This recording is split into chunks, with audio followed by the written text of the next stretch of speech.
Hi you guys, Dash at Bloom Where You're Planted.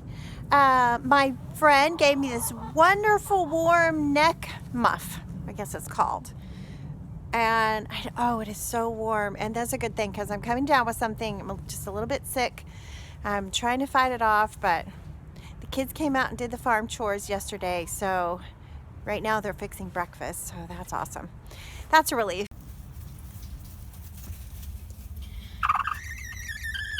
All right, there's Dottie. She got off the nest for just a few minutes, and I ran to get the camera. When I got back, she was back on the nest. So I took her off just to get a look, and it looks like there are 5 eggs now. Another one had broken.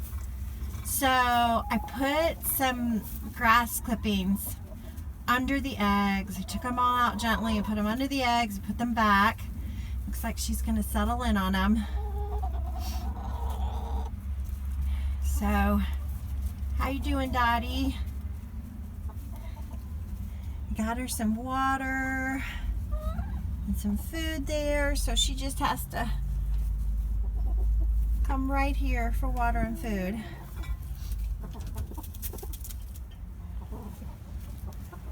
It's just amazing. She has been sitting on those eggs nonstop. Oh, I don't know, all weekend. So, 11 days left in the chick hatching experiment at Bloom Where You're Planted on our little urban farm. So, 11 days, Dottie. I know. I feel for you. I had to be on bed rest with my last one, so, oh gosh, it wasn't fun. But, okay, we'll leave you alone. Bye, Dottie.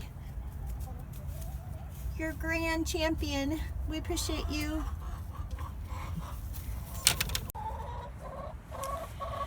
So it was so funny. When I came out, she was in this part of the pen down here, and she was running back and forth like, where am I? What happened? Where am I? I mean, we took the nest box and carried it and put it in here, so she probably got off and was like, I'm not with my flock anymore. So she might be relieved about that because they were kind of picking on her. So she is coaching. I just wanted to tell you that. That's one reason we got 2 cochins, because they are known for their ability to go broody and sit on eggs. And we thought, you know, that might be a possibility for us. It is sunny, but it did freeze last night because there is a thin coating of ice over everything, including my gate. I can't get it open.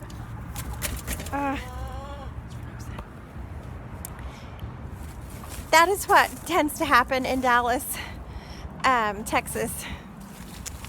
Everything gets covered with rain and then it turns to ice, so it's just iced. Everything's just iced. No snow.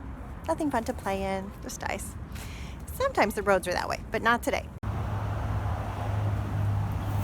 Okay, Northerners, what do you do when your chicken gate's frozen? See, that's a true Texan. I have no idea how to deal with this. You know, I wish I could just put it into you guys right away and get an answer. So anyway, I'm gonna go get some hot water and pour over it, and let's see if we can get this going, because my chickens need to get out and eat. All right, see you in a bit.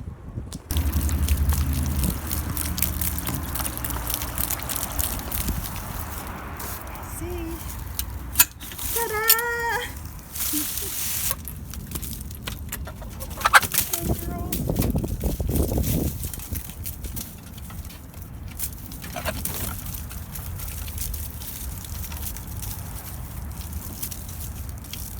What's really not fun when you're a homesteader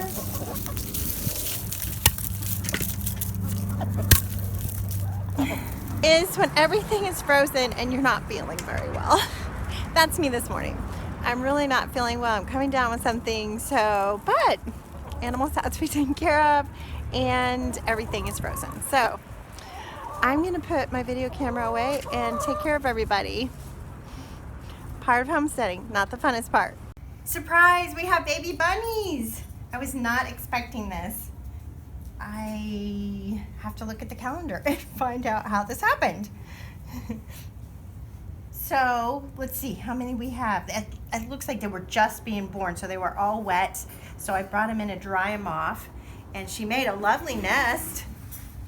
Look at that fur. Look at all that fur she pulled. She's a rock star mama. So I will bundle them up in that and take them out to her as soon as I get them dried off. But let's count them. Let's see, 1, 2, 3, 4, 5, look at that, 6, 7, look at that, and then there's one that didn't make it. I tried to revive him, I couldn't revive him. It looks like he has a little injury here, so I couldn't get him revived. So look at that, 7 beautiful babies. All right, I'm gonna bundle them, put a little fur on them.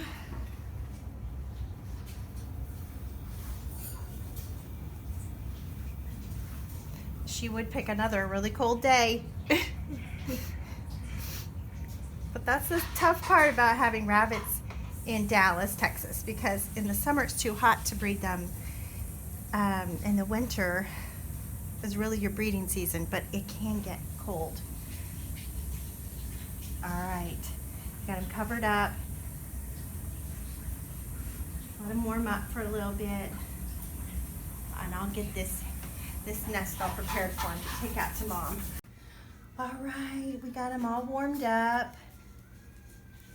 So I better take him out to Mom to feed them. Aren't they beautiful? Look at that. They're so pretty. Bald little things. All right, I'm gonna put them in the nest.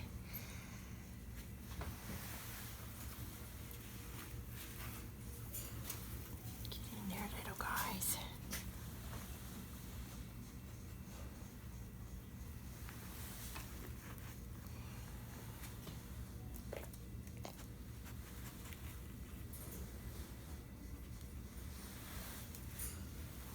And they keep each other warm with their body heat.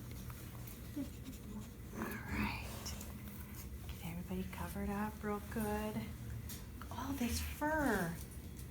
Man, she's an amazing mom. I didn't know she had that much fur on her whole body, and that's just from her tummy. And then that makes it easier for the babies to find her teats so they can get good milk. So isn't nature amazing? They should be fine. I'm so glad I went out there and found them when I did, because they were wet and they would have wriggled under the fur and they probably would have been fine, but it was good to get them and dry them off and warm them up for a minute. Okay, take them back out to Mom now. No, you cannot come. You stay here. She might jump up and upset the apple cart. That wouldn't do. Can't spill these precious apples.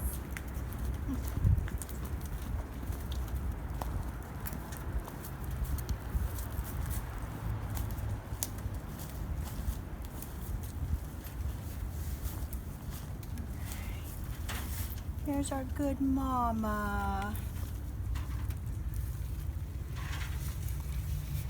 Yeah.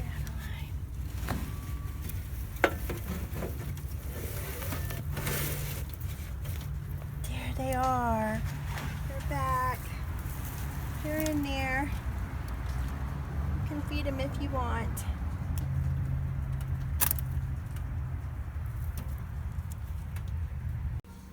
All right, my seeds are doing great. I'm so excited. And I wanted to reassure people too, though, that this is the first time I've started my seeds in my home like this. And I've been gardening for years and grow a lot of my own food. So if you don't have a seed starting system, you don't have the time or money to get it right now, that's okay. I bought my tomato plants and my pepper plants at plant nurseries, and then everything else, I think everything else I started by seed. So anyway, so it's possible to grow lots of food by seed and just buying a few plants. But I'm super excited to do it this first year, and it's going well. But